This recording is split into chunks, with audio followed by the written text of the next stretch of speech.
Current না থাকার গল্পই তোমাদের সাথে শেয়ার করি। আসসালামু আলাইকুম এভরিওয়ান, আমি নাজরিন। তোমরা সবাই কেমন আছো? আশা করছি ভালো আছো।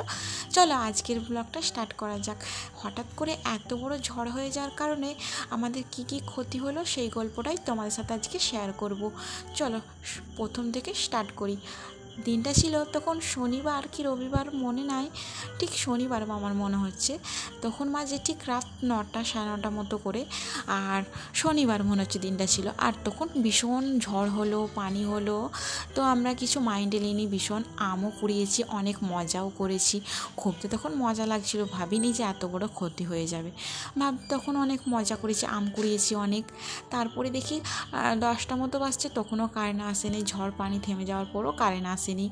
আর তখন বুঝতে পারিনি যে ঝড়টা এত বড় হয়েছে। সকালে উঠে দেখি অনেক ভীষণ ভীষণ গাছ ভেঙে পড়ে গেছে।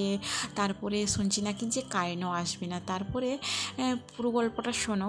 তারপরে দেখি না যে সবার মুখে শুনছি যে 2-3 দিন মতন কারেন্ট আসবে না।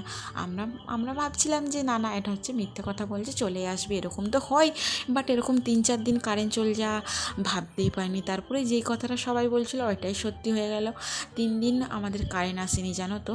আর আজকালকার জেনারেশনে মানে বাড়িতে 3 দিন না কারেন্ট থাকলে মানুষের কী অবস্থা হয় বলো। আমাদের গ্রাম, পাশের গ্রাম, সব গ্রামে, আশেপাশের গ্রামগুলোতে 3 দিন 3.5 দিনের মতন কারেন্ট থাকে না, জানো তো। আর এত কষ্ট হয়েছে কি বলবো। কারেন্ট না থাকায়, যখন ছিল কারেন্টের তখন কদর করিনি, এখন না থাকায় যে কত পরিমাণ কারেন্ট না থাকলে কতটা একটা মানুষের কষ্ট হতে পারে সেটা আমরা বুঝতে পেরেছি আজকে। আজ কারেন্ট না থাকায় এখনকার জেনারেশনে তোমরাই বলো 2000 years later. তারপরে বলো তোমার মোটর সব মানে প্রত্যেকটা বাড়িতে 90 থেকে 100% বাড়িতেই এখন অ্যান্ড্রয়েড ফোন, ফ্রিজ, এগুলো তো প্রত্যেকটা বাড়িতে কমন ব্যাপার। সেগুলোই চার্জ নাই।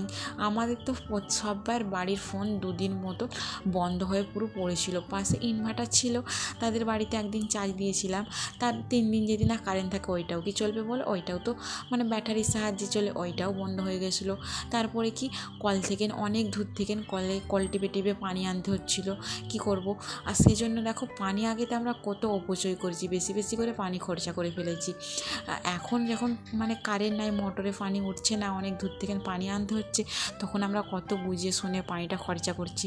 সেজন্য যদি ওটা আগে থাকতে ভেবে রাখতাম কতই না ভালো হতো। কোনো দিন ভাবতেই পারিনি যে কারেন্ট 3 দিন না থাকায় কীভাবে কাটাবো।